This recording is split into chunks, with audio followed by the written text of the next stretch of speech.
Padang, Kampung Bukit Tinggi, atau Kampung Payakumbuh misalnya. Kecuali di Negeri Sembilan, memang kampung itu yang kemudian mereka jadikan suku ya, suku di Negeri Sembilan. Ada di situ suku Batu Hampar, Tanah Datar, Sri Lemak, Sri Melenggang, kampung saya dari asalnya Simalanggang itu. Nah, tetapi mereka tidak di luar itu mereka tidak pernah membawa nama kampungnya, ya. Kalau di Jakarta kita tahu ada Kampung Bugis, ada Kampung Makassar, ada Kampung Ambon ya yang terkenal. Nah, tapi tidak ada kita temukan ada Kampung Minang. Sebaliknya di Minangkabau ya di daerah Minangkabau sendiri mereka memberikan bagian daerahnya atau tanahnya untuk menjadi kampung dari para pendatang. Karena itu di Kota Padang itu ada namanya Kampung Cino. Jadi kalau pecinan yang kita kenal di berbagai kota besar, daerah pecinan seperti di Jakarta, di Surabaya dan lain-lain itu, di Minangkabau itu justru dikasih namanya Kampung Cino, Kampung Cina. Jadi orang Cina pun dikasih kampung di Minangkabau itu. Begitu juga ada Kampung Jao, pasar terbesar dari Kota Padang itu, Pasar Raya itu namanya Pasar Kampung Jao, Pasar Kampung Jawa dari sudah lama itu. Kemudian di sana juga ada Kampung Keling, itu untuk orang-orang dari keturunan India, dan juga Kampung Nias bagi saudara yang datang dari Nias gitu. Jadi sikap inklusivitas itu diperlihatkan dengan contoh-contoh seperti itu gitu. Nah, ya tadi juga disinggung oleh Profesor Gusti, belum diteliti dan nanti mungkin akan jadi tema penelitian yang menarik juga. Siapa sebenarnya pemilih mereka ya, yang jadi pemilih mereka di daerah rantau itu ya. Nah, tapi menarik data yang dikemukakan Dayat, contohnya Riau ya. Riau itu sebenarnya itu termasuk rantau Minangkabau ya. Riau daratan sekarang ini itu sebenarnya sebagian besar itu rantau Minangkabau. Tetapi ya juga sudah banyak percampurannya dengan suku bangsa dari daerah-daerah lain gitu. Sehingga kalau menurut Dayat dari data statistik sensus 2018, jumlah suku bangsa Minangkabau di Riau hanya ada sekitar 11% ya. Tetapi orang Minang ya, asal Minang yang terpilih menjadi anggota DPR RI itu ada 4 dari 13 orang, artinya 30% lebih. Jadi dengan demikian bisa kita pastikan bahwa kalau kita paralelkan ya, bahwa untuk 4 kursi di DPR RI diperlukan 30% suara penduduk ya, suara pemilih, berarti yang memilih anggota DPR RI yang duduk di Senayan 2019 ini hanya sepertiga yang orang Minang gitu, ya kan? Karena mereka dapat kursi 30%, tetapi jumlah orang Minang atau suku bangsa Minang di Riau hanya 11%, ya kan? Berarti kan hanya kalaupun 11% itu memilih mereka semua gitu kan, nah, itu dipastikan hanya sepertiga, ya. Berarti 2/3 dia dapat dari penduduk tempatan, istilah Profesor Gusti tadi. Ini istilah Malaysia ini ya, untuk lokal ya, tempatan. Ini ada Bung Dirwan nih, orang Minang yang separuh Malaysia. Dirwan Ahmad Darwis saya lihat juga ada tadi. Nah, jadi menarik sekali. Dan itu artinya masih merepresentasikan apa yang dulu dikaji oleh Graff ya. Elizabeth Graff ya, asal usul elit Minang ya. Dia mengatakan bahwa pada awal ya kemerdekaan ini, ketika Indonesia baru merdeka, itu masih sangat sedikit orang yang mempunyai keterampilan teknis untuk mengelola negara baru ini. Nah, dari yang sangat sedikit itu, sebagian besar berasal dari Minangkabau katanya.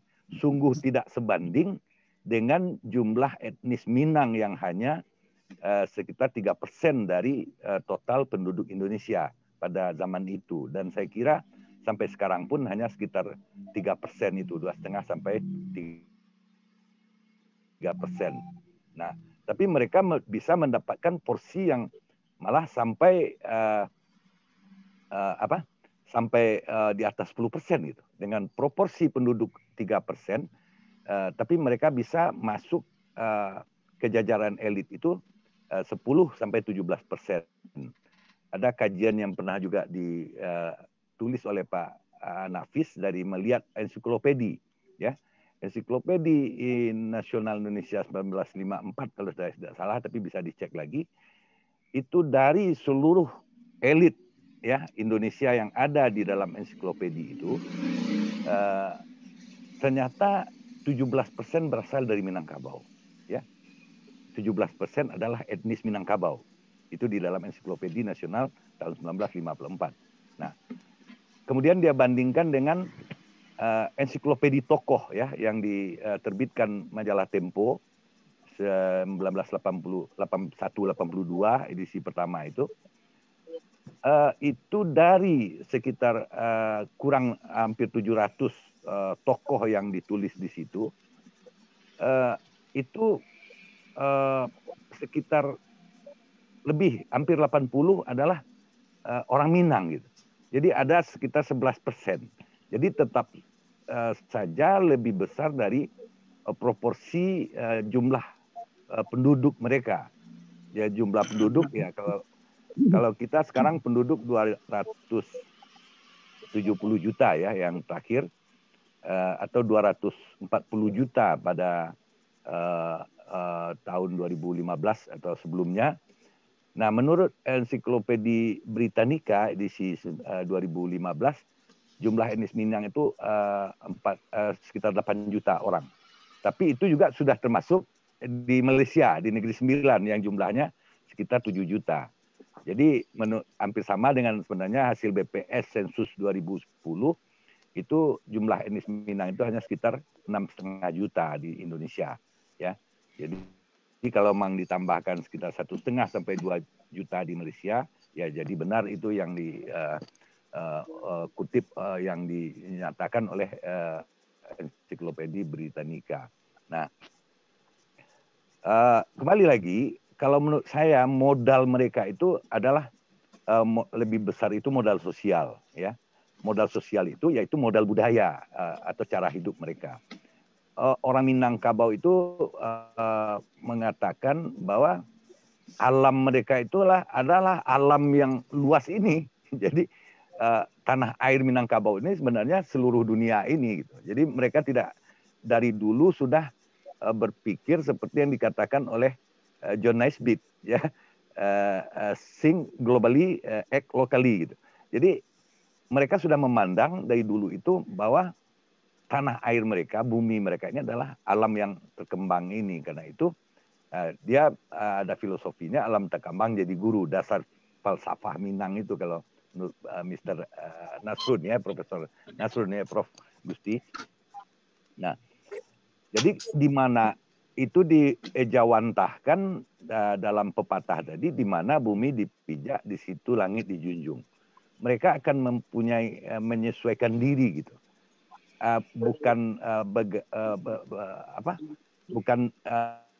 keluar dari prinsip-prinsip atau budayanya, tapi mereka akan menyesuaikan diri gitu. Ini mungkin pandangan ini diperkuat lagi setelah Minangkabau menerima Islam ya sebagai agama,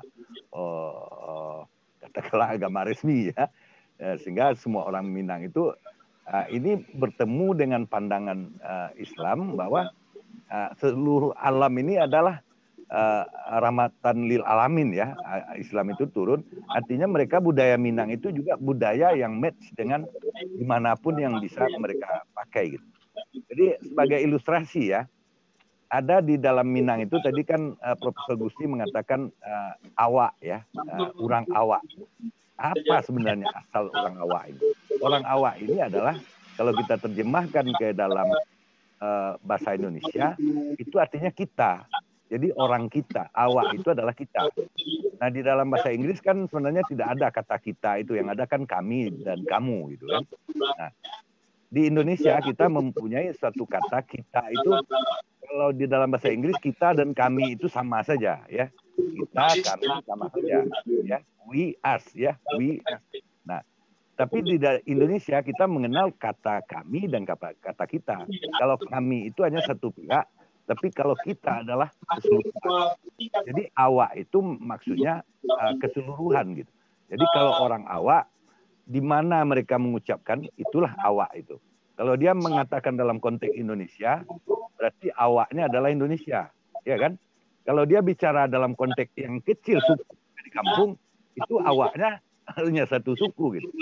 Nah, jadi sebagai ilustrasi, saya pernah tahun 83 menonton pertandingan Elias Pikal.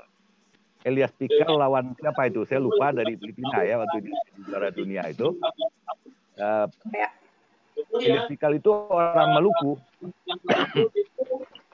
Saya kebetulan menontonnya di warung di namanya Tiga Koto Silungkang. Itu kampung dari Jenderal Saiful Sulun. Nah, Saiful Sulun itu terkenal karena pada tahun 90-an beliaulah yang memulai keterbukaan di Indonesia ya, ketika dia jadi wakil ketua MPR RI, bekas Panglima Kodam di Surabaya ya. Jadi saya menonton di situ 83 itu Pak Saiful itu baru jadi Panglima Kodam di Jawa Timur. Jadi tahun 83 itu televisi masih sangat sedikit di apalagi di pedesaan ya. Jadi kalau mau nonton TV hanya di Lapau, di warung kopi gitu.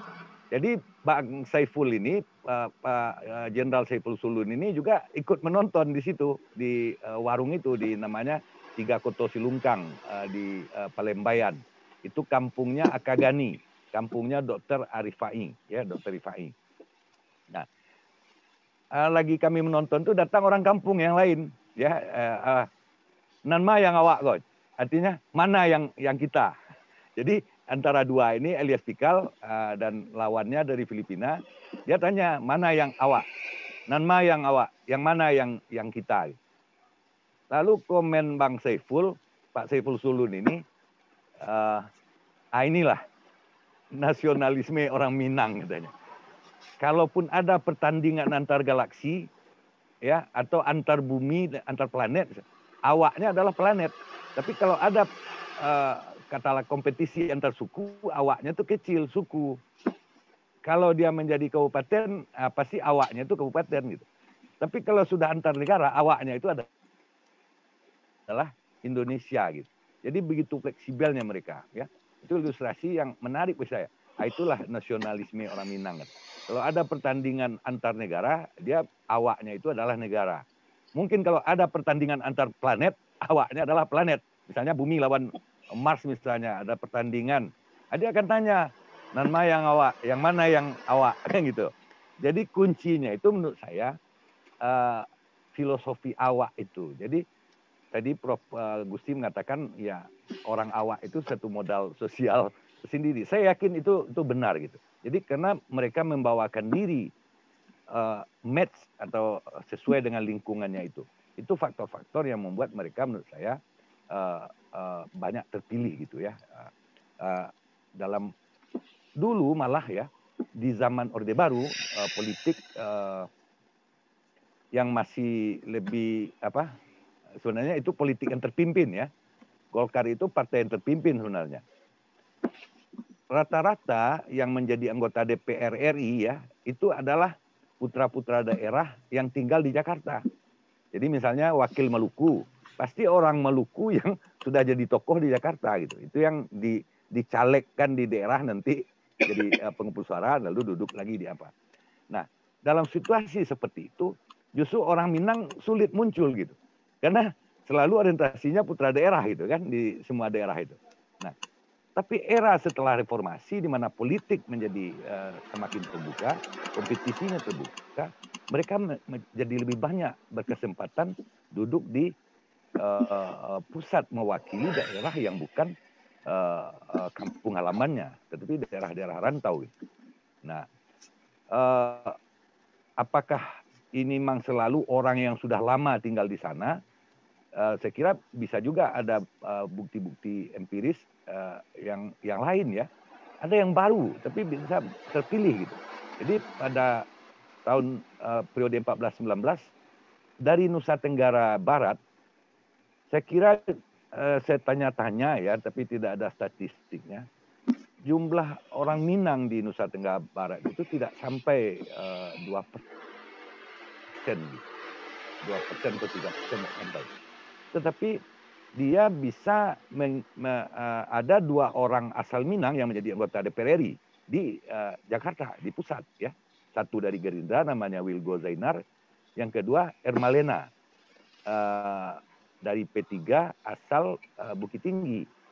Nah, Wilgo Zainar ini memang sudah turun-temurun. Saya pernah bertemu keluarganya di Mataram. Itu mereka berasal dari pesisir selatan, memang sudah lama tinggal di sana. Sudah turun-temurun gitu. Tapi Ermalena ini orang baru, gitu kan? Orang baru. Lahirnya di Bukit Tinggi, kemudian menjadi pejabat di Kementerian Pendidikan, Kementerian Agama. Lalu ketika Menteri Agamanya Surya Dharma Ali, Ketua P3, dia dikirim jadi caleg P3 di sana setelah pensiun. Dan langsung terpilih gitu. Jadi pertanyaan apakah orang tempatan yang memilih atau perantau Minang, saya lebih yakin itu orang tempatan gitu yang memilih. Sama juga dengan asumsi yang dikemukakan di Riau tadi ya. Statistik jumlah orang Minang hanya 11%, 11 sekian. Tapi jumlah yang mendapat kursi di DPR itu 30% gitu. Nah, saya kira dari 12 itu sekitar 25% ya, 20-an persen. Sementara orang Minang hanya di Nusa Tenggara Barat itu hanya 2% gitu. Jadi pendekatan itulah. Nah, terakhir ya saya yakin memang lebih banyak karena karakteristik dasar yang dikatakan Mrazek tadi, mereka itu anti parokialisme, ya, tidak punya pandangan sempit dan kosmopolitan, ya. Jadi mereka sudah itu ditandai oleh budaya merantau. Nah, karena disinggung misalnya juga tentang Fadlizon ya di dalam itu, saya yakin jumlah orang Minang di Kabupaten Bogor kalau salah dapilnya, itu tidak akan sampai 250.000 itu. Saya kira mungkin hanya 10%-nya gitu ya. 10%-nya dari jumlah pemilih dia. Dan bukan hanya Fadlizon caleg orang Minang di sana. Dari PAN juga waktu itu ada Valdo Maldini. Dia dapat suara cukup signifikan juga. Dan mungkin ada yang lain juga gitu. Nah, kita lihat Fadlizon itu memang lahir ya di daerah Jawa Barat itu, di daerah Kabupaten Bogor itu, lahir di situ, orang tuanya berkiprah dari awal di situ. Dia memang sudah lebih mampu, mungkin aura sudah diwarnai juga sedikit oleh budaya Sunda itu gitu kan. Tapi cara dia mempraktekkan di mana bumi dipijak di situ langit dijunjung itu dengan sikapnya yang memang mempunyai yang nampak mempunyai kecintaan yang sama ya terhadap tanah kelahirannya. Dia lahir di sana, bukan tanah leluhurnya ya, di Kabupaten Bogor itu di tanah Sunda dengan ranah Minang. Dia mendirikan rumah budaya di Yange di Padang Panjang, tidak pakai Minang, rumah budaya saja ya. Tapi di Puncak itu dia mendirikan rumah budaya Sunda gitu. Jadi dia mau membagi perhatiannya. Dan mungkin pengalaman dia sendiri juga mengajarkan bahwa memang di lingkungan Jawa Barat dia lebih dikenal dan lebih dihargai itu. 2 kali dia jadi caleg di Sumatera Barat tidak berhasil ke Senayan gitu. Tahun 99 dan tahun 2009 ya, jarak 10 tahun. Tapi begitu 2014 dia maju di Jawa Barat langsung gol dan malahan pemilu 2019 makin banyak lagi pendukungnya gitu.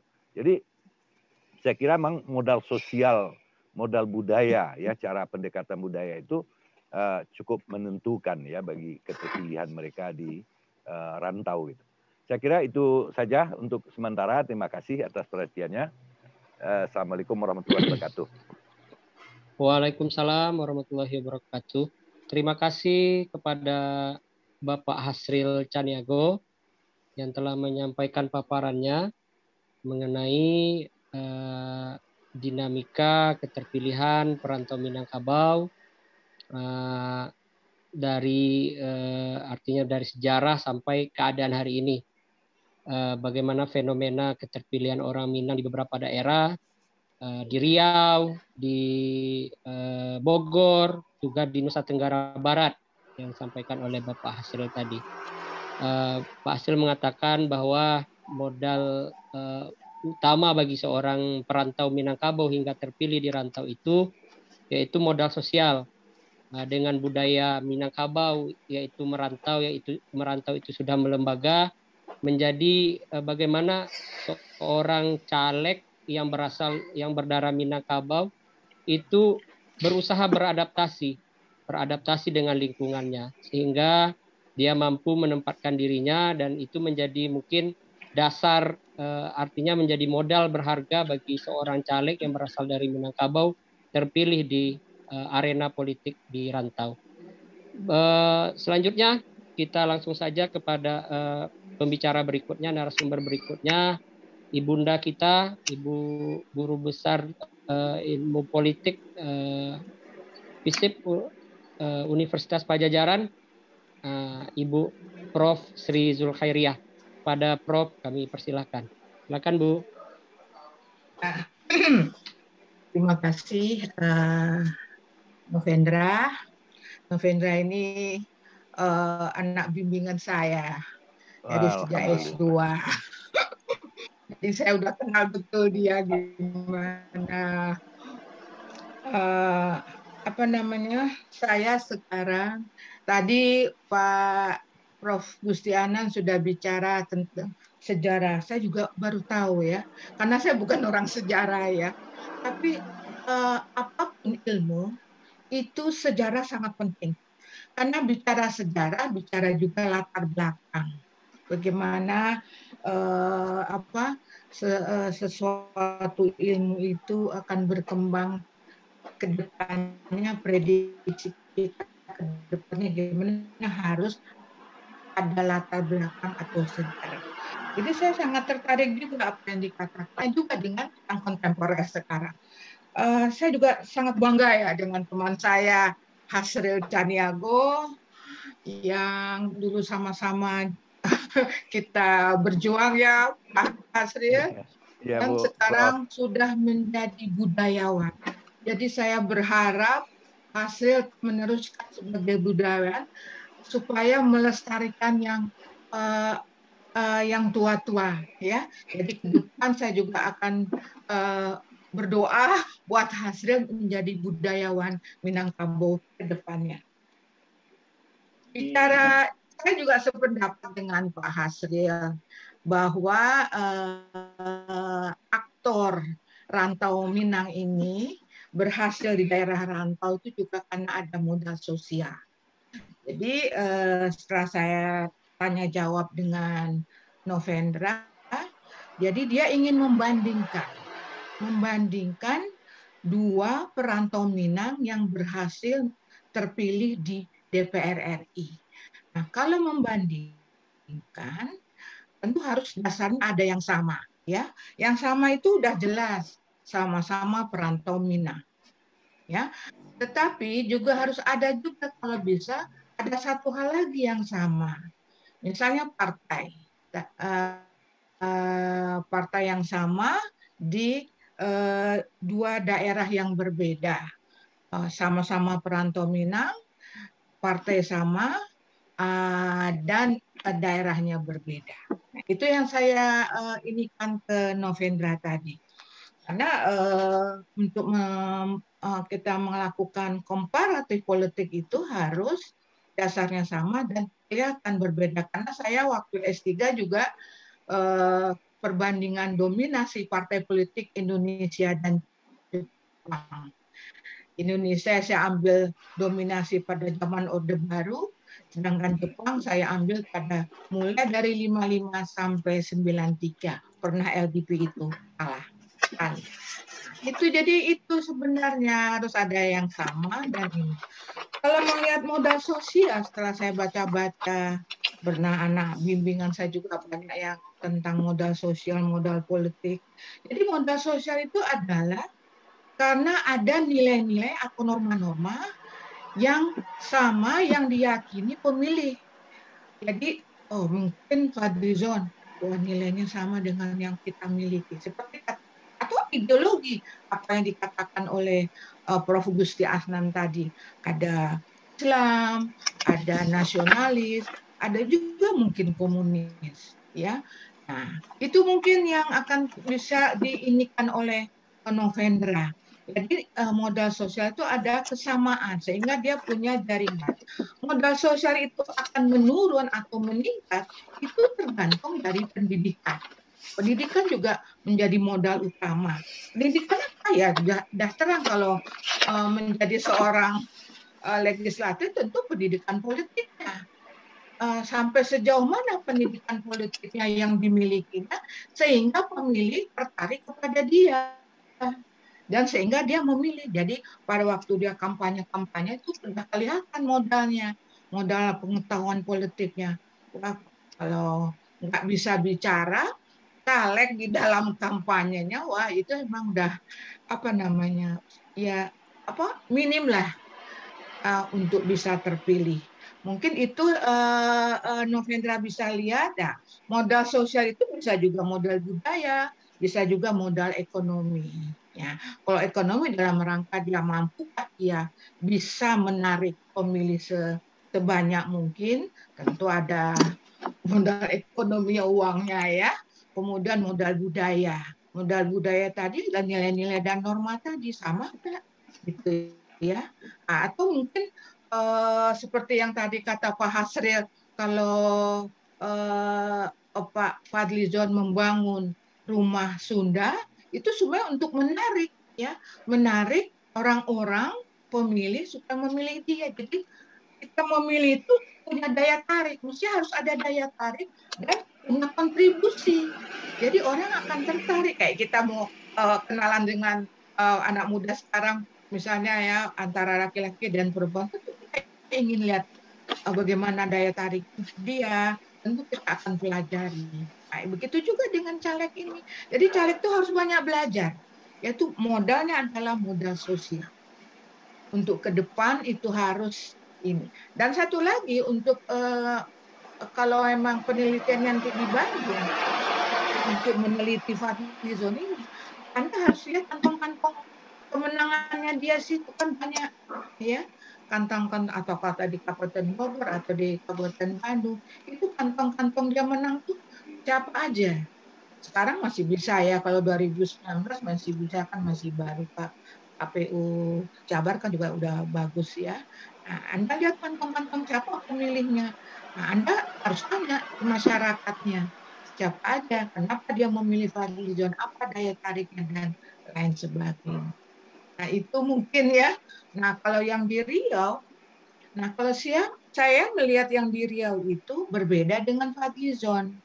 Ya, sangat berbeda karena ada juga waktu itu penelitian dari Bukit Tinggi yang melihat identitas politik perbandingan antara Sumatera Utara, Riau, dan Sumatera Barat. Nah, hasil dari Sumatera Utara mengatakan bahwa politik identitas itu antara agama dan budaya di sana sangat seimbang. Nah, waktu itu di Pekanbaru lebih tinggi budaya daripada agama. Dan Sumatera Barat waktu itu hasil penelitiannya belum selesai. Karena anak S3 juga dari UIN kalau nggak salah.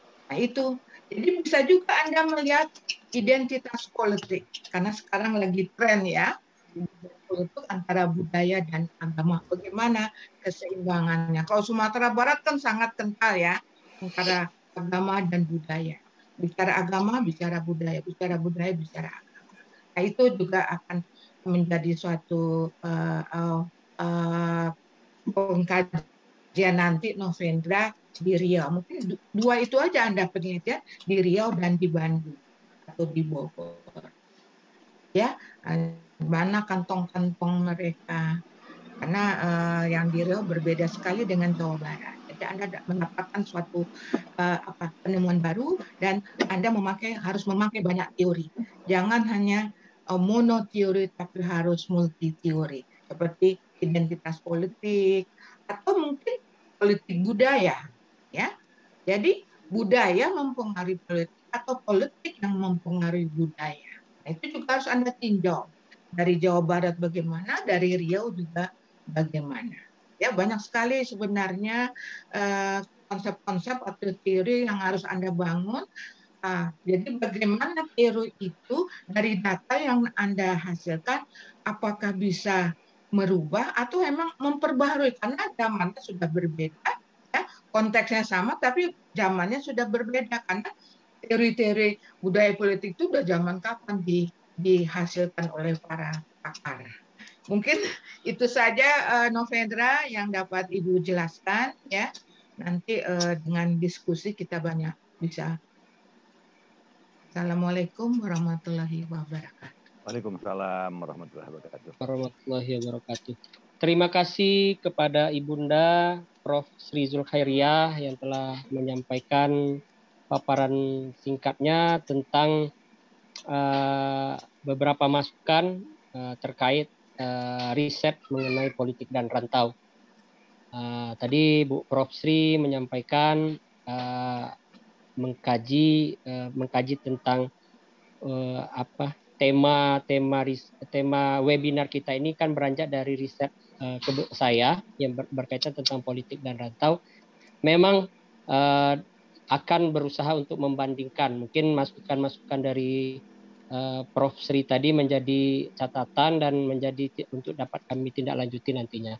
Nanti akan kami diskusikan lebih lanjut dengan dengan Ibu Bapak promotor. Selanjutnya kita dari 3 orang narasumber, dari Prof. Gusti Asnan, Pak Hasril Caniago dan Prof. Sri Zulkhairiah tadi telah memaparkan mengenai sejarah, dinamika dan proyeksi. Artinya secara dinamika dan proyeksi politik Minangkabau masa depan, subtema kita pada hari ini. Mungkin untuk mempersingkat waktu, ada dari peserta webinar pada malam hari ini yang bertanya. Kita buka sesi tanya jawab untuk sesi pertama ini. Coba kita buka untuk 3 penanya.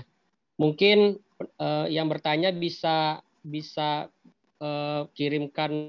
bertanya langsung atau di raise hand-nya atau ditulis di pesan di Zoom ini. Mungkin coba kami cek terlebih dahulu. Kita melihat dari chat belum ada yang bertanya. Mungkin dari Bapak Ibu rekan-rekan mahasiswa yang berkesempatan hadir pada malam hari ini ada yang bertanya, silakan, kami persilakan.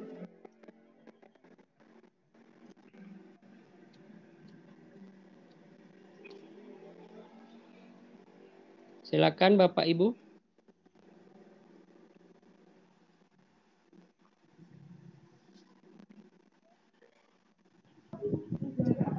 Oke, baik Pak Novendra, izin bertanya.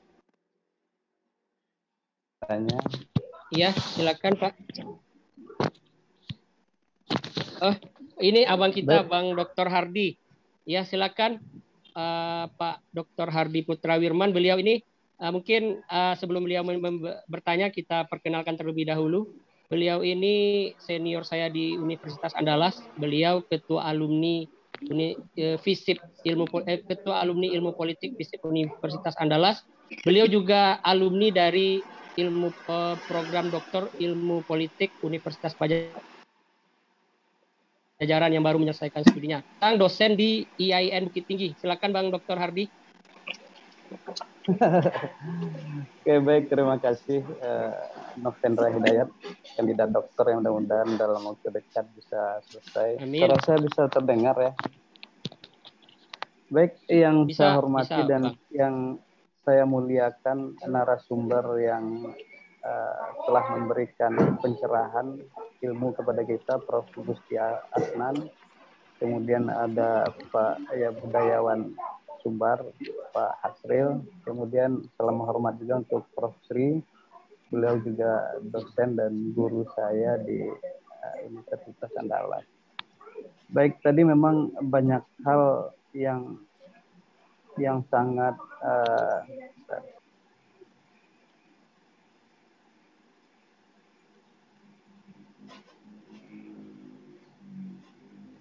suaranya ya, oke. Ya. Jadi tadi banyak hal yang kemudian membuka pikiran kita, apalagi yang tadi pertama Bapak Prof. Gusti Asnan itu ya, betul juga kata Prof. Sri bahwa sejarah kemudian tidak bisa kita lepaskan dari persoalan hari ini. Gitu. Saya ingin bertanya seperti ini. Pertama untuk Prof. Gusti Asnan, apakah faktor munculnya PRRI atau pemberontakan yang dilakukan pada masa PRRI itu berpengaruh ke politik rantau gitu. Artinya gini, Prof, bahwa ketika PRRI itu meletus, banyak orang Minang yang kemudian berusaha untuk menghilangkan identitas mereka gitu. Jadi sehingga ketika mereka pergi merantau, mereka bisa membaur di daerah tersebut dan tidak melihatkan identitas mereka. Apakah itu bisa menjadi salah satu faktor, Prof? Gitu. Karena saya pernah membaca, tapi kalau salah mohon koreksi, bahwa ketika perang Padri terjadi, kemudian menghanguskan daerah di Sumatera Barat itu, kemudian banyak orang yang lari pergi ke rantau untuk menyelamatkan diri gitu. Jadi ada faktor keterpaksaan untuk hidup di rantau gitu. Bukan hanya sekedar karena ingin mencari suasana baru dan lain-lain gitu. Apakah itu juga termasuk salah satu faktor yang menyebabkan orang Minang pergi ke rantau dan bisa eksis di sana gitu. Kemudian yang kedua untuk Pak Asril, tadi awalnya saya berpikir bahwa orang Minang itu bisa eksis di daerah-daerah yang plural gitu, yang majemuk gitu. Tetapi akhirnya terbantahkan dengan adanya salah satu caleg dari di NTB kata Pak Asril gitu yang kemudian bisa terpilih gitu. Jadi tentu ini ternyata kalau orang Minang ya karena sekarang sentimen daerah itu semakin kuat setelah reformasi ini gitu ya, karena ya ada bahasa otonomi daerah akan memunculkan raja-raja kecil itu, ternyata di daerah-daerah yang masih kuat budayanya, tokoh Minang bisa terpilih di sana gitu. Pertanyaan saya, karakteristik seperti apa yang dimiliki oleh orang Minang ini sehingga dia bisa survive di luar gitu, Pak Asril gitu. Jadi ketika dia harus berkompetisi dengan elit lokal di sana, ternyata dia bisa keluar dan bisa menang gitu. Itu pertanyaan saya. Terakhir untuk Prof. Sri,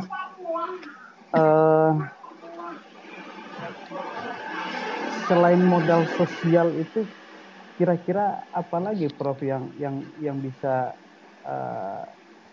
karena gini, apakah pengaruh komunitas rantau ada perkumpulan rantau itu juga mempengaruhi perolehan suaranya nanti, Prof, gitu. Misalnya di Jakarta ada ketua rantau siapa, Mas Hendra, Pak Fadlizon Pak ya. Lizon. Ya, apakah komunitas-komunitas itu berpengaruh signifikan terhadap lumbung suara dari calon tersebut, Prof, gitu. Mungkin itu saja dari saya. Mudah-mudahan ada dari teman-teman yang lain juga bisa menyumbangkan ide atau berdiskusi. Terima kasih. Assalamualaikum warahmatullahi wabarakatuh. Waalaikumsalam. Waalaikumsalam warahmatullahi wabarakatuh. Terima kasih Pak Dr. Hardy Putrawirman yang telah menyampaikan beberapa pertanyaannya. Mungkin kita atau masih ada pertanyaan kita himpun dulu Bapak Ibu atau langsung saja? Langsung saja. Mungkin kita langsung saja dulu menjawab pertanyaan dari Pak Dr. Hardy Putrawirman tadi. Ada 3 pertanyaan dari Pak Dr. Hardy Putrawirman. Pertama kepada Pak Prof. Gusti Asnan.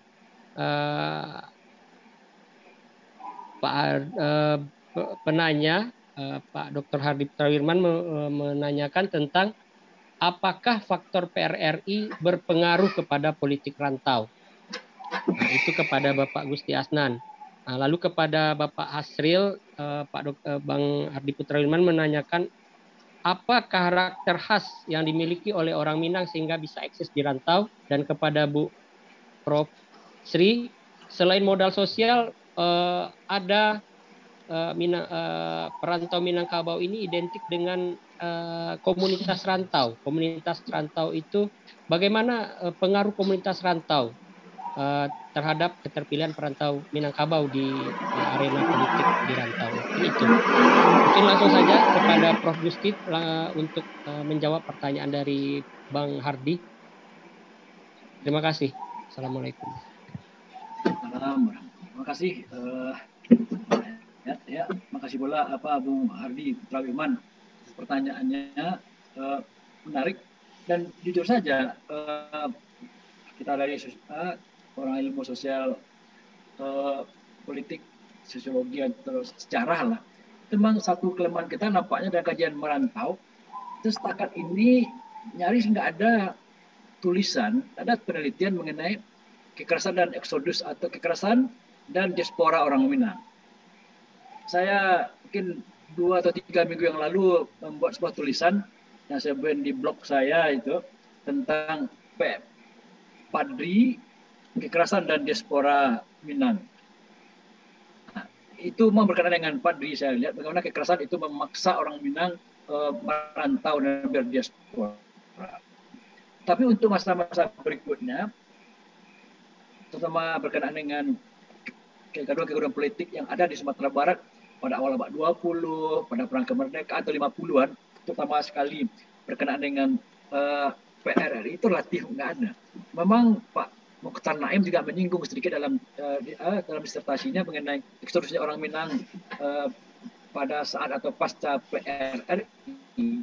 Tapi kajiannya itu tidak dalam konteks mengkaji berdiasporanya atau merantaunya orang Minang karena kekerasan. Nah, jadi kajian-kajian tentang kekerasan itu relatif nggak diungkapkan. Jadi itu relatif baru dan ini menantang bagi kita untuk meneliti sebetulnya kajian mengenai perantauan dan diaspora orang Minang berhubungan dengan kekerasan-kekerasan yang terjadi dan dialami oleh mereka. Itu yang pertama. Dan yang kedua, pertanyaan bisa jawabnya iya, ya, tapi tidak hanya itu. Bisa iya, tapi tidak hanya itu. Kekerasan dan perginya orang Minang merantau dan menghilangkan identitas pasca PRRI sebetulnya tidak begitu signifikan artinya bagi keterlibatan orang Minang dalam kancah politik di luar daerah. Bahkan kalau kita lihat ya, eksodusnya atau terjadinya perantauan yang besar-besaran orang Minang pasca PRRI itu tidak begitu signifikan artinya bagi keterlibatan politik orang Minang di luar Minang. Ya, kalau kita lihat presentasinya dibandingkan dengan masa-masa sebelumnya, ya mestinya kalau memang terjadi eksodus yang luar biasa banyak seperti digambar oleh Pak Mukhtar Naim dan juga Pak Syusi Kato sebetulnya, luarnya tambahannya mesti signifikan sekali. Ternyata enggak. Itu yang dibandingkan dengan masa-masa sebelumnya. Bahkan saya cenderung melihat ya pasca PRRI atau 70-an tahun atau 70-an ke atas itu meningkatnya orang Minang merantau ke luar Minang atau perantauan orang Minang itu tidak berbanding lurus ya dengan semakin besarnya orang Minang di panggung politik di rantau. Kalau kita kan presentasikan dengan masa-masa sebelumnya, itu yang menarik. Walaupun mereka telah menghilangkan identitas mereka sebagai Minang, walaupun yang dihilangkan cuma aja namanya, rata-rata nama saja, tapi ke Minangkabau mereka tetap eksis dan mereka masih bangga juga orang Minang di luar Minang. Bahkan saya cenderung melihat ya kata pandangan dari Bung Hardi tadi, saya melihat bahwa kalau pasca PRRI itu agak kurang atau minim karena telah terjadi perubahan komposisi keterlibatan orang-orang atau berbagai etnis di Minangkabau di jagat dan di panggung politik Nusantara. Seperti kata Bung Aceh tadi dan juga beberapa temuan lain, sampai tahun 50-an ya, Anna Akhirat juga telah mengatakan sampai tahun 50-an persentase orang Minang di panggung politik nasional atau daerah-daerah di luar Minang itu besar sekali dibandingkan dengan persentase jumlah penduduknya. Karena apa? Waktu itu empty sky. Kemudian terjadi mundur pada pasca PRRI itu udah crowded sky, crowded space ya. Jadi telah terjadi perubahan. Jadi kalau dulunya itu langit itu masih agak kosong sebelum 50-an, makanya persentase orang Minang itu tinggi sekali. Tapi pasca 60 ada pasca PRRI itu crowded sky, udah banyak sekali orang di panggung politik nasional dari etnik lain.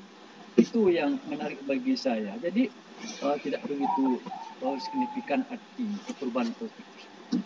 Dan penghilang identitas itu terutama hanya pada nama. Itu yang kedua.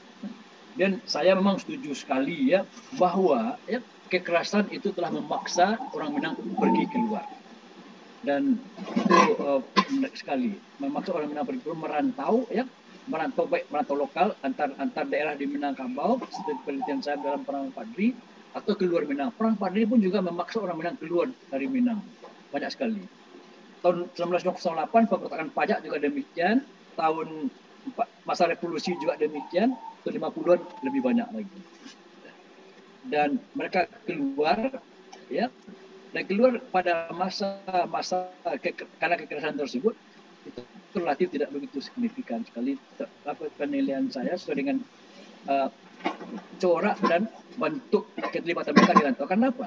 Para perantau yang lari itu bukanlah orang-orang yang sebetulnya akan banyak terlibat di panggung politik di daerah rantau.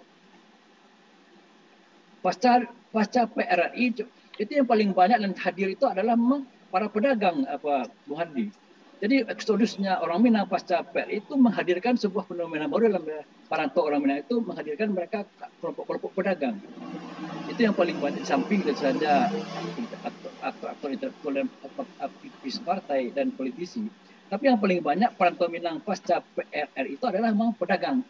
Makanya menjamur di pasca pedagang-pedagang kaki lima, pedagang rumah makan dan sebagainya itu kan pasca PRRI tahun 60-an dan 70-an terjadi.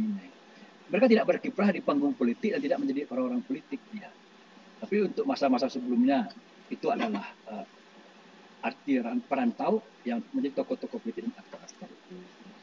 Itu tambahan dari saya, Bung Hardi, untuk beri kesempatan kepada yang lain. Terima kasih. Assalamualaikum warahmatullahi wabarakatuh. Oke, terima kasih Prof. Langsung sangat jelas dari jawaban dari Prof bahwa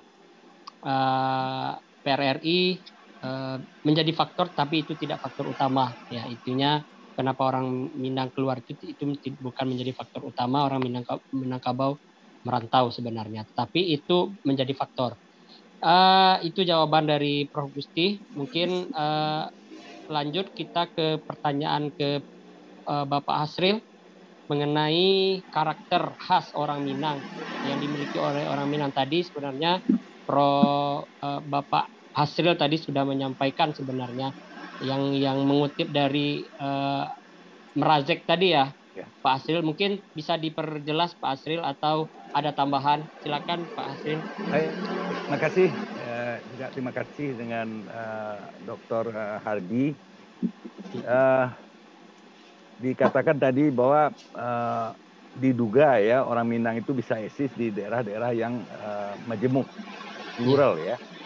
Nah, jadi agak mengejutkan misalnya kenapa di NTB yang sebenarnya mesti lokal adat lokalnya masih lebih kuat, kemudian juga relatif lebih heterogen ya. Tapi kenapa kok bisa mereka tampil di situ? Saya kira jawabannya itu tali bertali ya, juga dengan aspek sejarah yang dikatakan oleh Profesor Gusti tadi. Tapi saya menemukan dari beberapa, saya kebetulan menulis biografi beberapa orang yang punya pengalaman juga berkaitan dengan pereri ya, kemudian merantau dan eksis ya. Malah kalau tidak ada pereri mungkin saya tidak akan jadi seperti ini katanya. Tapi saya ingin sedikit memperjelas bahwa soal pereri itu sebenarnya bukan kekerasan yang mereka hindari sebenarnya, lebih kepada tekanan psikologis gitu. Tekanan psikologis. Saya kebetulan sedang menulis juga sekarang seorang tokoh yang anak kampung yang cita-citanya mungkin sederhana tapi dia dapatkan di rantau itu sangat di luar cita-citanya lah, jauh lebih besar gitu. Dari pinggiran Danau Meninjau yang terisolir ya, terkungkung ya, lingkungan yang sangat bisa menjadi orang yang berada di puncak bank sentral gitu. Itu ada saya tulis. Dia juga menyinggung soal pereri gitu.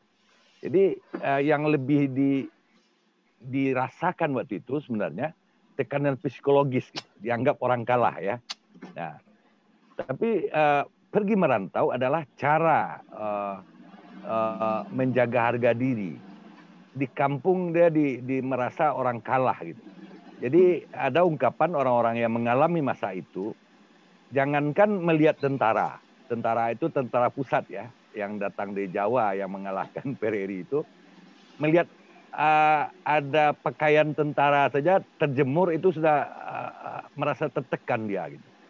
Nah, tapi mereka punya filosofi begini, takut di ujung badia, lari ke pangkal badia. Takut dengan muncung senapang, dengan ujung senapang, lari ke pangkalnya. Sehingga kita tidak akan ditembak kalau di sana kita berada di pangkalnya. Gitu. Itu kan filosofi mereka. Gitu. Nah, orang Minang artinya takut dia dengan tentara Jawa, ya katakanlah begitu, yang datang setelah pereri itu dan membuat tugu-tugu pembebasan di negari-negari itu. Pembebasan dari mana gitu kan? Seperti sering ditanyakan oleh Pak Arun Zain yang terkenal dengan strategi harga diri itu. Nah, mereka pergi merantau gitu. Jadi mereka eksis di sana. Saya pernah menemui juga sekelompok orang mahasiswa bekas mahasiswa kedokteran Universitas Andalas yang kemudian eksodus ke Airlangga, ke Surabaya. Di sana mereka eksis dan malah jadi tokoh, jadi direktur rumah sakit apa akhirnya gitu kan.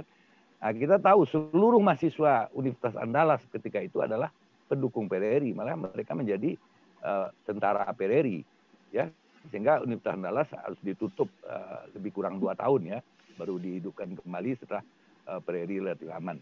Nah, pertanyaan berkaitan dengan soal faktor keterpilihan karakter tadi, itu memang sudah bawaan saya kira. Jadi begini, saya pernah diberitahu ya, tapi saya tidak melihat. Tapi kalau saudara Dayat merasa perlu bisa mencarinya. ada suatu lembaga pendidikan di Jakarta itu namanya LPIA, Lembaga Pendidikan Ilmu Al-Quran. Itu yang menghasilkan guru-guru pesantren. Ya, di mana-mana guru-guru pesantren itu banyak dari sana. Dia pernah melakukan penelitian di Jabodetabek katanya. Itu 53% pengurus masjid adalah orang Minang. Jadi dalam keseharian kita sering menemukan. Saya berjalan kemanapun, pergi saya ke Papua, sholat di masjid. Saya tanya, rupanya ada juga pengurus masjid orang Minang di sana. Jadi cara mereka menyesuaikan diri dengan lingkungan itu memang berkaitan dengan agama yang mereka anut sepenuhnya. Karena Minangkabau itu adat bersandi sarak bersandi kitabullah. Ya. Jadi pendekatan pertama mereka itu adalah ke masjid gitu. Nah, tradisional, saya pernah menemukan orang tahun 50-an itu merantau, namanya anak dagang. Kalau ke daerah Jambi itu anak dagang.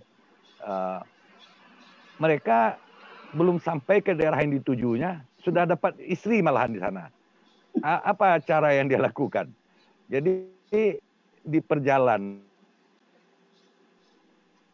ada masjid di Sejunjung, ya, hari malam. Nah, biasanya dia numpang tidur tuh di masjid.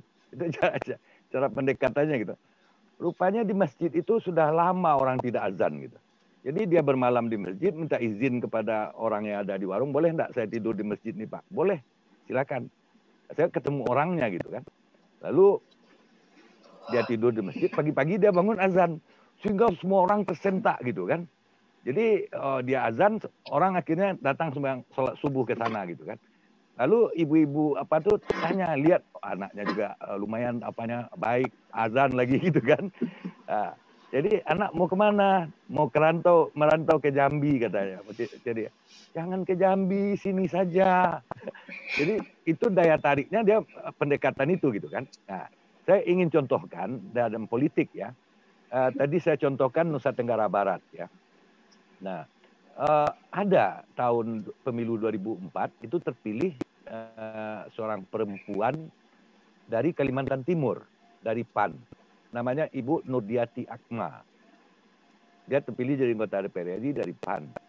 Nah, saya sempat bergaul dan bertanya, kenapa Ibu bisa terpilih? Berapa banyak orang Minang di sana? Oh, saya bukan orang Minang yang jadi pemilih saya, tapi saya itu ketua Aisyah di Kalimantan Timur. Jadi banyak juga, ini kalau di PAN ya, itu banyak dari jalur-jalur Muhammadiyah dan Aisyah ya.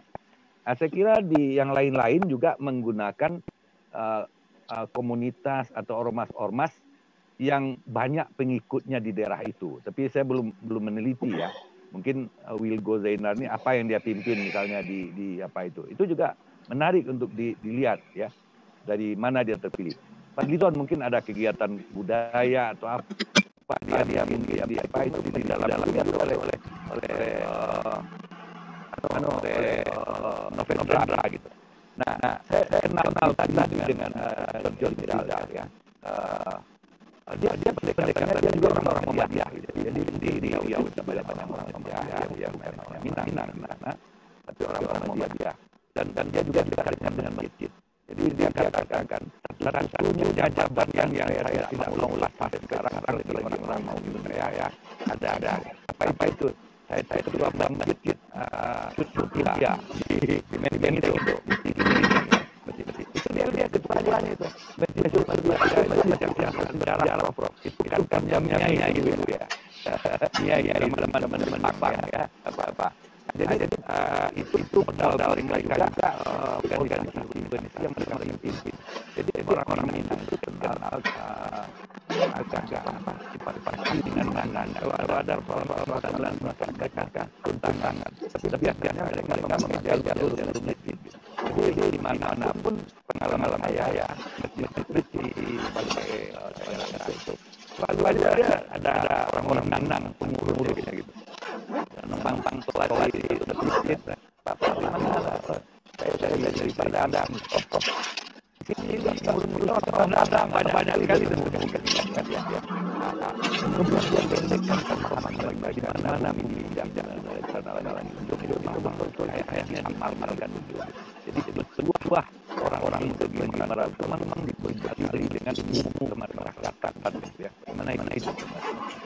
Saya pernah ya ketemu dengan Nabi Ide karena saya juga pernah beliau biografinya Ibu Juwarna Ide dan saya keliling membawa sama dia Ibu Ide saya menemukan satu orang dagang kain di kaos macam dia kok sampai dia di sini makanya itu jalurnya merantau itu mengenal apa banyak orang di luar sana dulu mereka merantau dari situ ke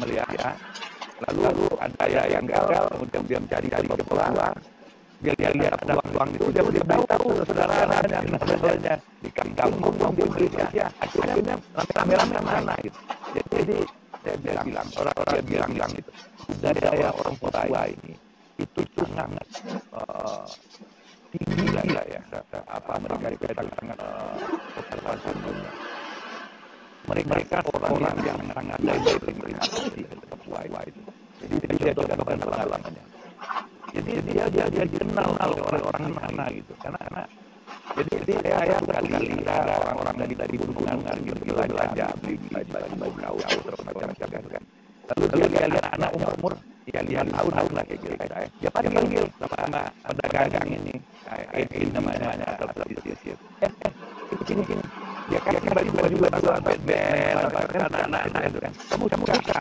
anak jangan tunggu ayo kai lalu mau dibayar sama orangnya ini pengalaman praktis yang sangat langgan dalam saya nah tidak ada itu tidak dibayar itu dia itu kan anak saya juga jadi cara dia memperkenalkan diri itu tahu bapak hanya sekali saya berbaik pada anak-anak itu tapi saya ikhlas lah karena saya ini juga punya anak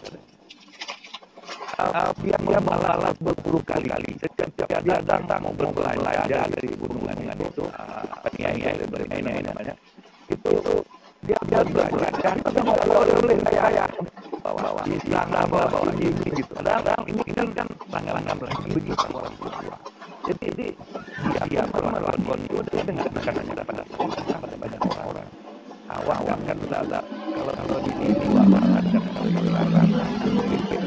kan artinya lebih berkonsentrasi hukumnya itu kenapa kita semua orang juga seperti itu kenapa kita tidak kasih anaknya atau hanya gitu kan itu cara menarik jadi enak membaca siapa baik jadi orang-orang itu yang membawakan diri seperti itu saya kira itu modal sosial yang memang ditanamkan kepada orang-orang tahu itu berkali-kali dengan cara lain yang baik-baik itu yang tahu ada yang mengatakan jika anak tahu beli belikan panjang itu dulu kalau anak benar-benar tahu itu dari induk sama itu ini adalah dagang dengan hidup kita gitu jadi di menginisiasikan untuk bagaimana menjadi orang baik dan tahu itu baik dengan lingkungan saya kira modal kalian kemudian dia jaga lah ketika dia libur dia ya aktif memanjang anak dia kegiatan sosial latihan itu modal yang mereka miliki jadi banyak sekali orang Minang yang melakukan seperti itu mereka selalu peduli terhadap lingkungannya gitu itu saya kira satu kuncinya yang mungkin juga membedakan juga dengan yang lain gitu kan apalagi perantau dari suku bangsa yang suka mengelompok gitu kan eksklusif bukan inklusif saya kira itu terima kasih. Oke. Terima kasih Pak Hasril yang telah memberikan jawaban yang luar biasa. Langsung saja kepada Prof. Sri tadi mengenai pertanyaan yang disampaikan oleh Bang Hardi tadi mengenai basis politik perantau Minang, yaitu beliau mengatakan bagaimana ibaratnya kontribusi dari atau komunitas perantau gitu. Komunitas perantau di Minangkabau di rantau itu kan ada seperti IKM, Ikatan Keluarga Minangkabau, ada Gebu Minang, dan ada yang lain. Mungkin Bu Prof. Sri, silakan Bu Prof. Terima kasih Pak Dr. Hardi. Saya bangga mahasiswa saya sudah jadi doktor. Bentar lagi Novendra ya. Itu betul sekali ya. Komunitas Minangkabau ini sangat kental di perantauan. Itu saya alami beberapa, tidak hanya di tingkat nasional, tapi juga tingkat di luar negeri. Waktu saya pergi ke Australia tahun 2006, saya sama Ibu Husnul Maria itu pergi ke Sydney. Sydney itu kan kota perdagangan, ya. Nah, waktu itu bulan puasa. Jadi persediaan saya bawa rendang itu sudah habis. Jadi kan bulan puasa di negeri barat itu kan jadi sangat sangat sensitif ya. Terus kata Ibu Husnul, ayo kita pergi ke perkampungan Minangkabau. Jadi ada di Sydney itu perkampungan Minangkabau, restoran Padang semuanya. Terus saya pergi ke salah satu ibu-ibu, dia jualan asam padeh gitu kan. Saya suka asam padeh. Terus, sini, ibu orang, karena saya juga nggak bisa bahasa Minang ya, bahasa Indonesia aja. Ibu orang Minang, iya katanya gitu. Udah berapa lama di sini? Sudah 50 tahun dia di Sydney. Bayangin, saya pergi ke Sydney itu tahun 2006. Jadi saya makan dengan Ibu Kusum, dengan teman saya dari Jawa Barat juga, Pak Avando, akhirnya gratis, Pak. Coba bayangkan, di Sydney itu kan mahal ya. Tapi kita makan apa aja gratis, terus dibawain pulang lagi untuk makan nanti di hotel untuk berbuka atau bersahur. Coba bayangkan itu di jauh. Terus kalau di Jepang juga, saya di Jepang saya 2 kali saya di Jepang.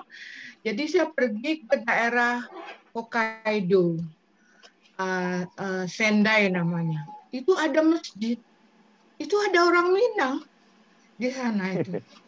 Jadi emang kata Pak Hasil betul ya, perantauan Minang itu kalau dia tidak jadi aktor, dia jadi tokoh budaya atau tokoh agama gitu. Jadi dia jadi kepala masjid di sana tuh. Waduh lah, saya senang sekali. Waktu itu saya sama kakak saya. Terus di Hiroshima juga ada perkumpulan pemuda-pemudi pendidikan ya yang sekolah di sana, di Hiroshima, di Nagasaki. Itu perkumpulan Minangnya banyak. Hampir Minang itu hampir 70% yang bersekolah di Jepang. Dari UNAM juga banyak ya orang yang pergi sekolah di Jepang. Nah itu juga menandakan bahwa komunitas itu sangat mempengaruhi orang perantau di Minang. Orang perantau Minang di daerah-daerah walaupun di luar negeri. Nah, salah satu juga saya waktu kemarin ke Atambua. Atambua tuh ya saya pergi menilai itu kampusnya tuh dikelilingi oleh babi gitu kan. Aduh saya takut sampai saya nggak makan. Saya bilang saya puasa. Terus besoknya saya tanya, ada nggak restoran Padang di sini? Oh ada. Tapi dia tidak menjual daging. Makanannya hanya ikan. Oh ya nggak apa-apa. Makanlah, saya udah 2 hari nggak makan. Di Atambua itu perbatasan Timor Leste dengan Indonesia, Nusa Tenggara Timur kalau nggak salah itu juga sangat terbuka dia kepada orang-orang Minang yang datang ke di sana. Jadi emang komunitas Minang ini sangat kental ya, sangat mempengaruhi orang-orang Minang perantauan, apakah dia menjadi aktor politik atau menjadi tokoh agama atau tokoh budaya. Itu juga menjadi harus menjadi pantauan dari Novendra. Betul apa kata Pak Dr. Hardi, bahwa betul komunitas itu sangat kental sekali. Itu pengalaman saya di beberapa negara dan beberapa kota. Di Universitas Cendrawasih saya pernah ke sana juga, dosennya juga ada orang Minang. Kalau nggak salah dari pesisir selatan. Emang banyak orang pesisir selatan yang jauh-jauh pergi seperti pengalamannya Hasril tadi di Wamena itu memang banyak sekali orang Minang di sana. Di Wamena ya Pak Hasril, usah di Papua ya. Dan Nabire ya. Ya Nabire. Saya di Cendrawasihnya ada dosen di situ orang Padang juga tapi dari pesisir selatan. Jadi saya nginep di rumah dia jadinya akhirnya nggak mau nginep di hotel karena kan di sesuku ya. Nah, itulah mungkin Hardi selain modal sosial itu memang paling penting ya. Tadi dikatakan Pak Gusti juga Pak Hasril ideologi ya. Apakah dia satu ideologi dengan Fadlizon atau Efrizal yang dipaparkan baru. Mungkin itu yang dapat, mungkin politik identitas juga bisa, identitas politik atau politik budaya atau budaya politik, itu juga bisa menjadi kajian untuk bisa diperhatikan oleh Novendra. Selain modal sosial tadi. Mungkin itu saja mungkin yang bisa saya sampaikan. Terima kasih. Oke. Iya. Sama-sama Ibu Prof, terima kasih atas jawabannya. Jadi kita sudah dapat pertanyaan dari Pak Dr. Hardi tadi sudah dijawab oleh seluruh narasumber. Mungkin kalau masih ada pertanyaan boleh kita masih buka, tapi kalau memang tidak ada lagi mungkin kita bisa, karena waktu sudah menunjukkan pukul 22 waktu Indonesia Barat, jam 10 malam mungkin sudah larut. Mungkin kalau memang tidak ada lagi, coba kita lihat di sini dari chat kita, ya tidak ada. Artinya mungkin kita, karena waktu sudah menunjukkan pukul 22 WIB, mungkin kita minta kepada masing-masing narasumber kita pada malam hari ini memberikan sebuah closing statement dari Prof. Gusti, Pak Hasril, dan Bu Sri tentang politik dan rantau, sejarah, dinamika, dan proyeksi politik Minangkabau masa depan. Mungkin tadi kita belum sudah menyentuhnya, tapi untuk proyeksinya mungkin kita minta bagaimana arah, kalau pandangan ketiga narasumber bagaimana tentang politik Minangkabau dalam bingkai negara kesatuan Republik Indonesia di tengah dinamika yang disampaikan oleh kita mengetahui bahwa heterogenitas Indonesia yang kental dengan berbagai beragam suku bangsa ini menjadi tantangan dan menjadi artinya penguat bagi pemersatuan bangsa kita. Mungkin untuk closing statement kita mintakan kepada Bapak Prof. Gusti terlebih dahulu, berikut Pak Hasril dan Bu Sri sebelum kita akhiri. Silakan Prof. Terima kasih.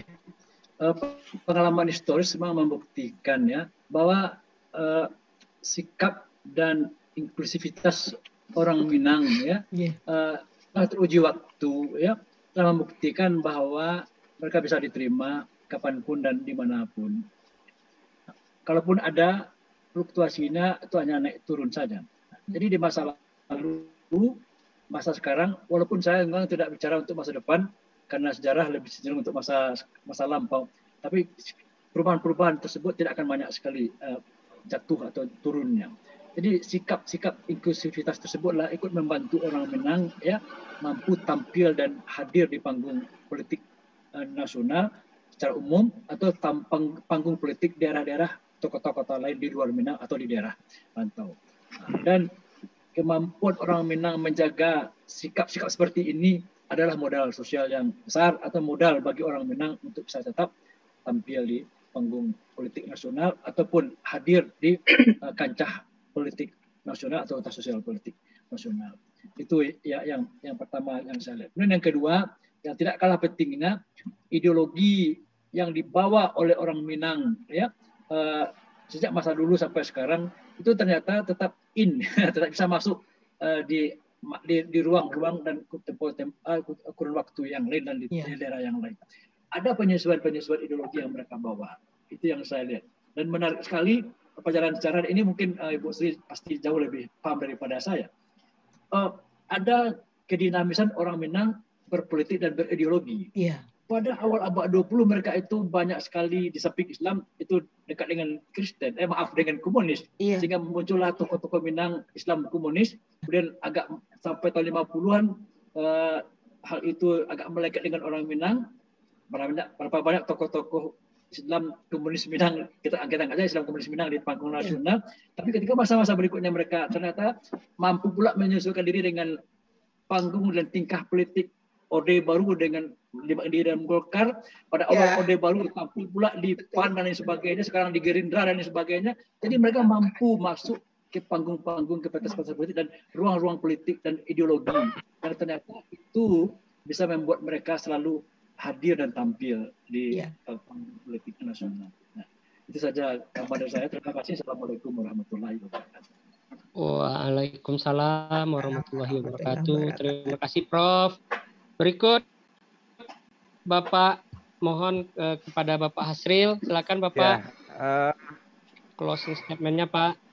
Terima kasih. Jadi saya memang lebih menekankan kepada faktor budaya dan modal sosial tadi ya. Kita ini sebenarnya kan sebagai bangsa belum selesai ya.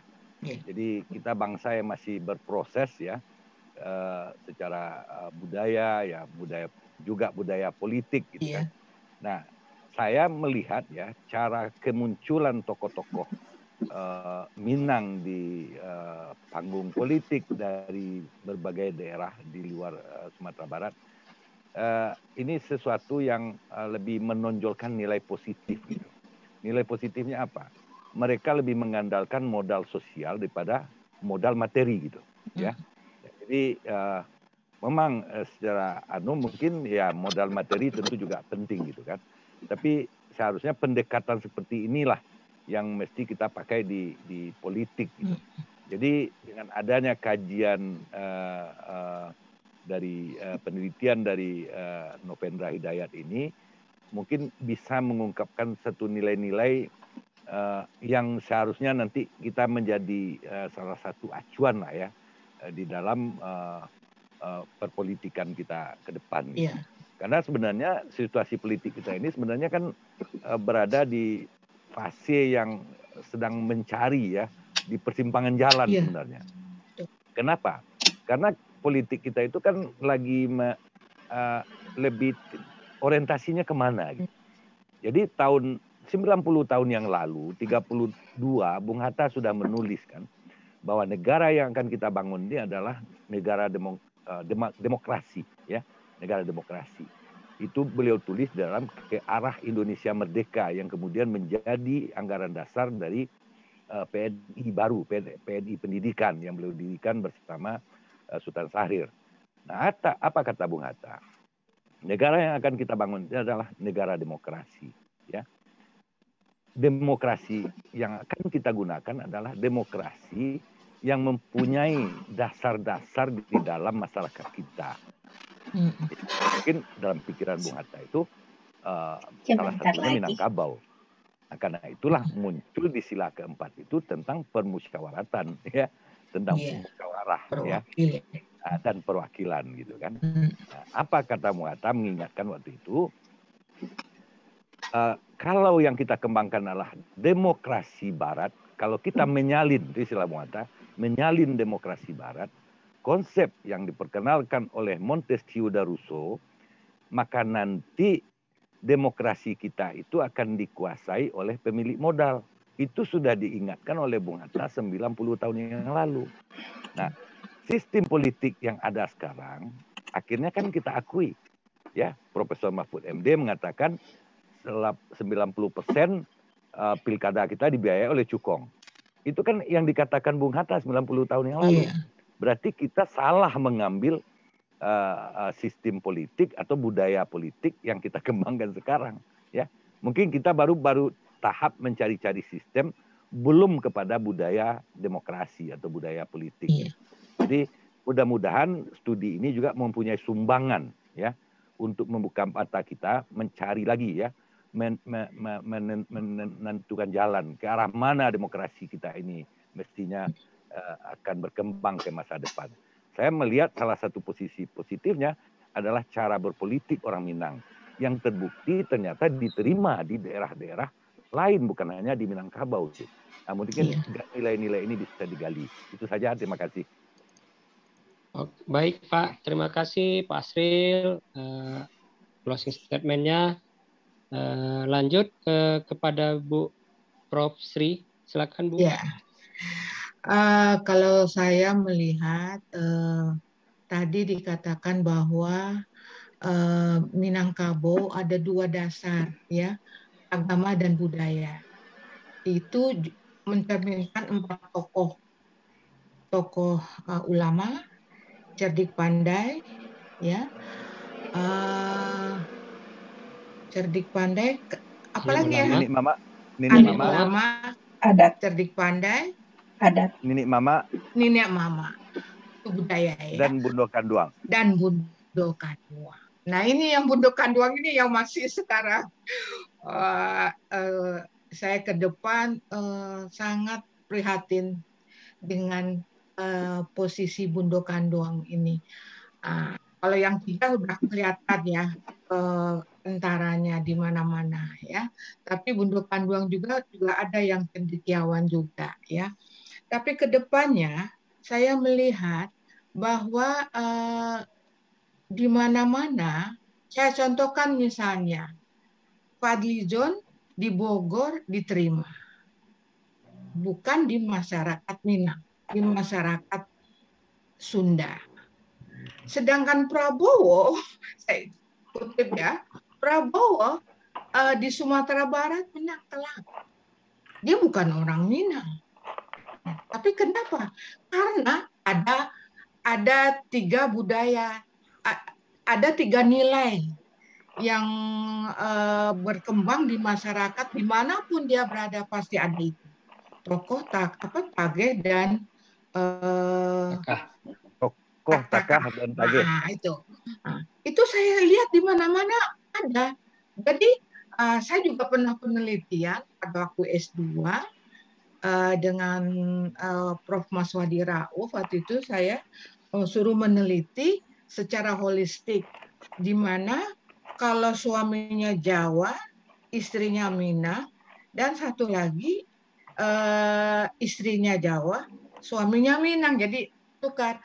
Saya melakukan penelitian itu di 2 isunya adalah bagaimana nilai-nilai budaya orang yang merantau, ya, bukan yang lahir di Padang, orang yang merantau di Jakarta itu masih memiliki sosialisasi budaya Minang, terutama dalam keputusan jodoh anak perempuan. Siapa yang mengambil keputusan? Ternyata 2 ini kalau suaminya Jawa, istrinya Minang, pasti keputusan di perempuan, ya. Tapi kalau suaminya Padang, istrinya Jawa, itu seimbang.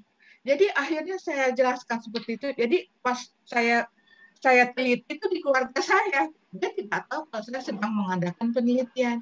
Pas saya laporkan, wah, kata Prof, hebat kamu Sri, katanya.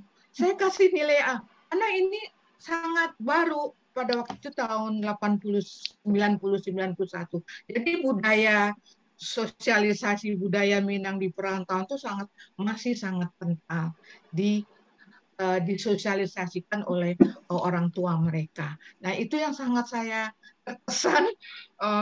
Dan juga pernah waktu saya awal-awal dosen dulu, Prof, saya meneliti persamaan dan perbedaan antara budaya Minang dan budaya Jepang. Itu sangat kental juga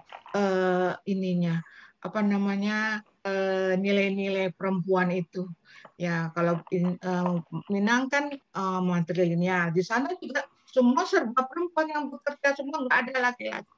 Jadi akhirnya hampir sama gitu antara Jepang dan Minangkabau. Jadi saya berharap ke depan tokoh-tokoh muda terutama, ya, bisa berhasil akses di tingkat nasional, walaupun dia tidak mempunyai atau tidak lahir di Padang atau lahir di Jakarta atau di mana, tetap melestarikan nilai-nilai budaya Minang.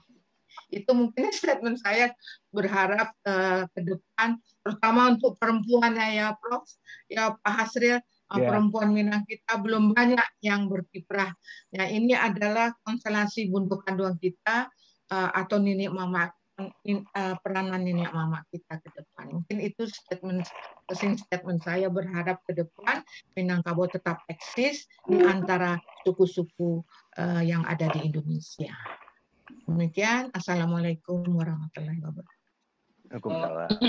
Waalaikumsalam warahmatullahi wabarakatuh.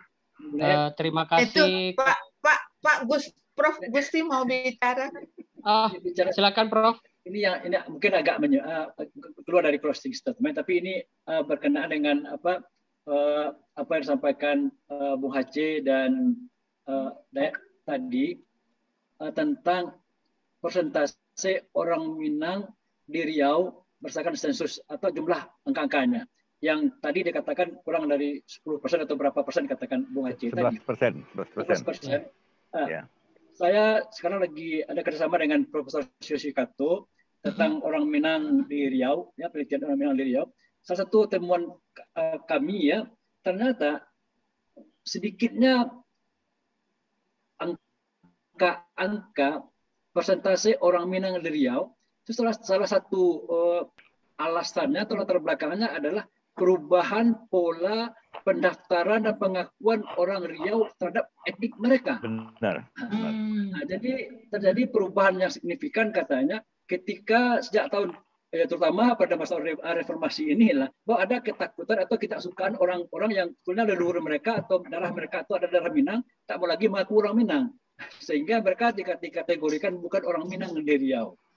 Padahal kata temuan penelitian itu, hampir semua orang di daerah Kuantan, lagi di Hulu, Kampar, Rokan Hulu, ya bahkan di banyak daerah lain di daerah sananya itu, sebetulnya darah mereka itu darah Minang. Ini mereka Minang, tapi karena politik penduduk atau catatan sipil yang baru di daerah Riau, yang membuat mereka kalau mengakui Minang tidak lagi mendapat kemudahan-kemudahan dan sebagainya, mereka tidak mengaku orang Minang. Sehingga memang jumlahnya itu dikatakan jauh lebih besar dari 10% atau 11% yang dikatakan Bung Aceh tadi.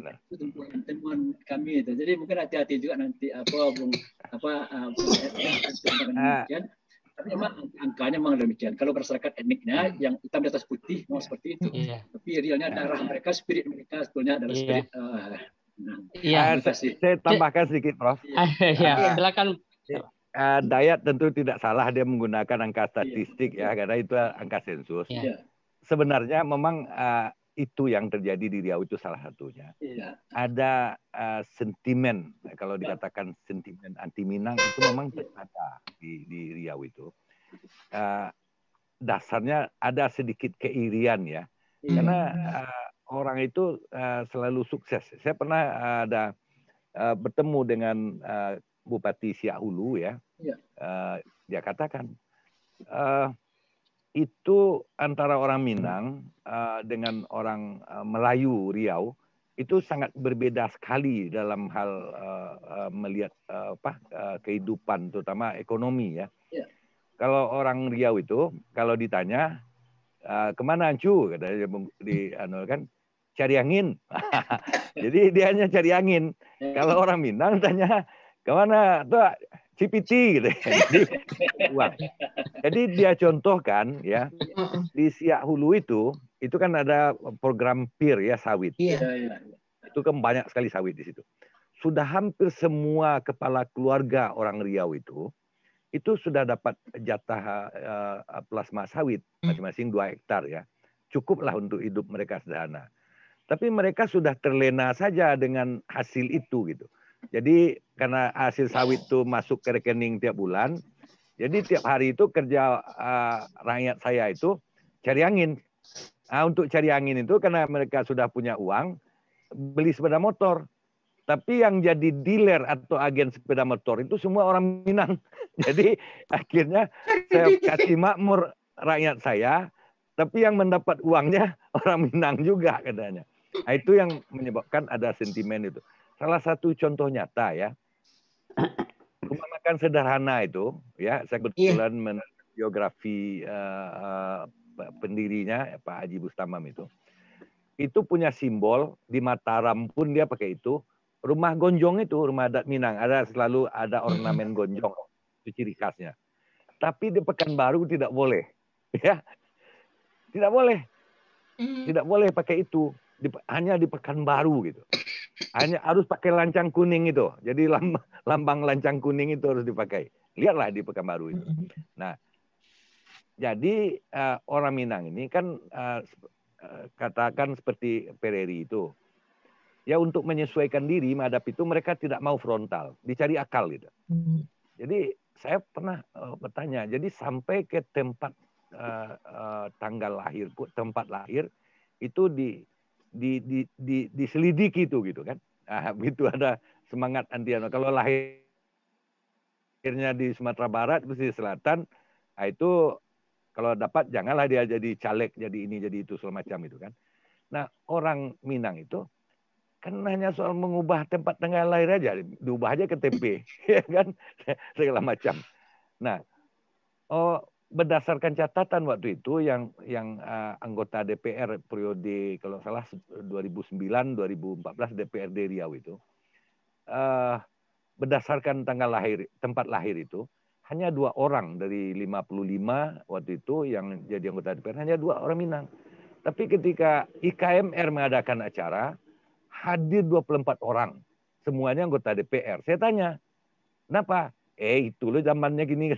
Artinya harus disesuaikan lah. Kalau dikecek juga lahir dia anda terpilih masih kode aja kan.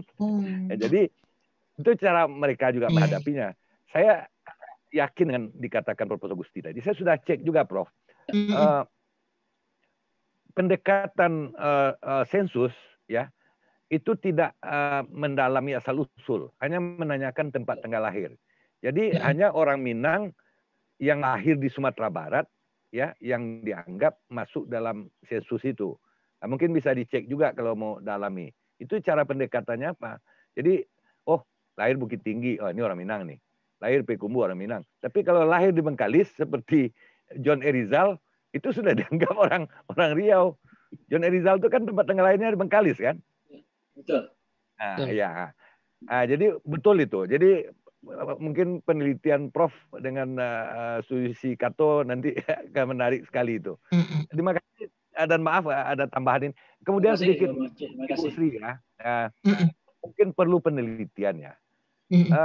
Ini ranah Bundo Kanduang. Sumatera Barat itu ranah Bundo Kanduang. Tapi belum pernah perempuan yang terpilih jadi kepala daerah. Ya. Iya. Belum pernah. Nah, ini juga berkaitan dengan budaya. Kedudukan perempuan itu dalam budaya Minang sangat tinggi, Bu. Iya. Nah, saya belum melakukan penelitian, tapi mungkin menarik juga nanti dilakukan oleh penelitian oleh orang-orang ilmu sosial. Perempuan Minang itu cenderung ya, yang kita lihat punya wawasan segala macam itu. Melihat politik itu tidak cocok untuk perempuan. Apalagi sekarang ya, dianggap perempuan itu harus hanya eksis dalam politik air jernih. Yang bersih gitu. Sekarang ini kan politik kita harus kita akui tidak bersih lah ya. Seperti air lingkungan kotor gitu. Lingkungan air kotor itu hanya jenis ikan tertentu, lele dan sebangsanya. Ikan-ikan yang lain itu tidak bisa hidup di air keruh gitu. Jadi hanya ikan-ikan tertentu. Perempuan itu akan kehilangan kehormatan kalau sempat dia jadi koruptor. Itu orang Minang tidak mau. Perempuan itu tempatnya begitu terhormat. Janganlah sampai masuk ke dunia yang kacau balau ini, yang penuh permainan kotor gitu.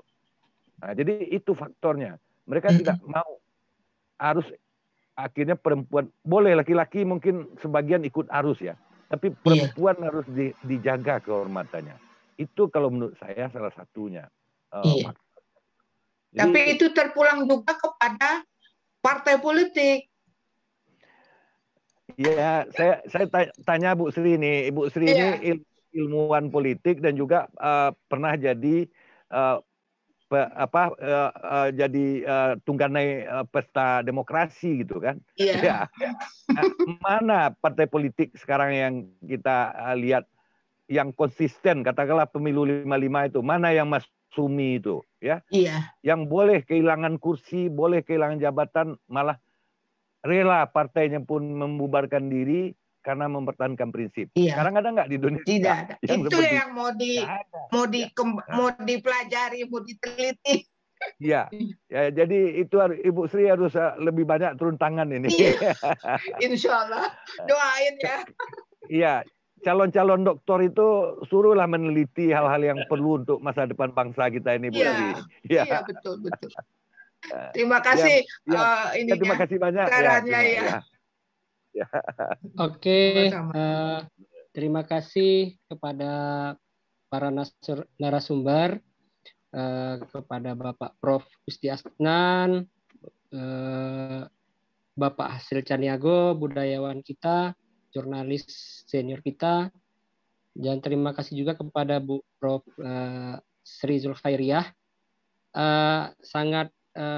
Artinya sangat luar biasa webinar kita pada malam hari ini. Kita tadi mulai jam 20, jam 8 malam, sekarang hari sudah menunjukkan pukul 22.30 dan 1,5 jam, artinya sudah kita sudah melaksanakan, artinya menggelar kegiatan webinar ini.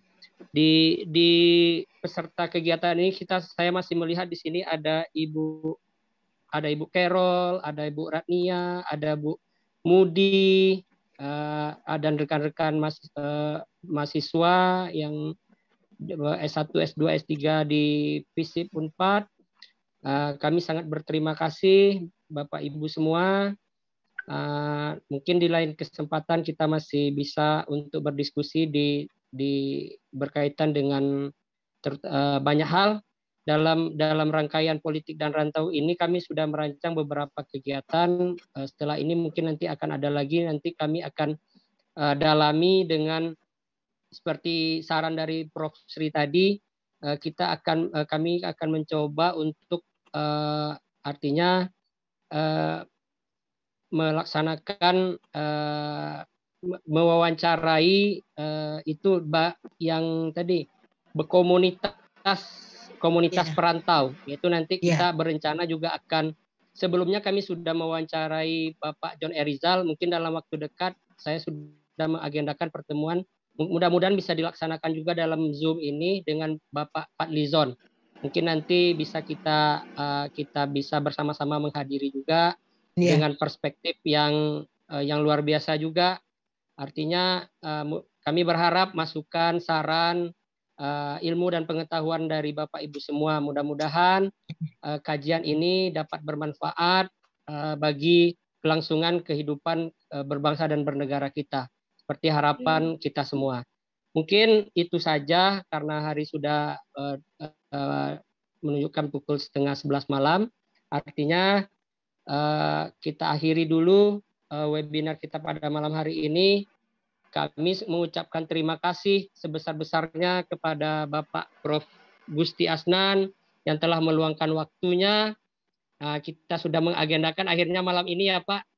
Luar biasa rencana-rencana kita, dan kami sangat berterima kasih artinya bekerja sama kegiatan ini artinya sangat disupport oleh Pusat Studi Politik dan Demokrasi Fakultas Ilmu Sosial dan Ilmu Politik Universitas Padjadjaran.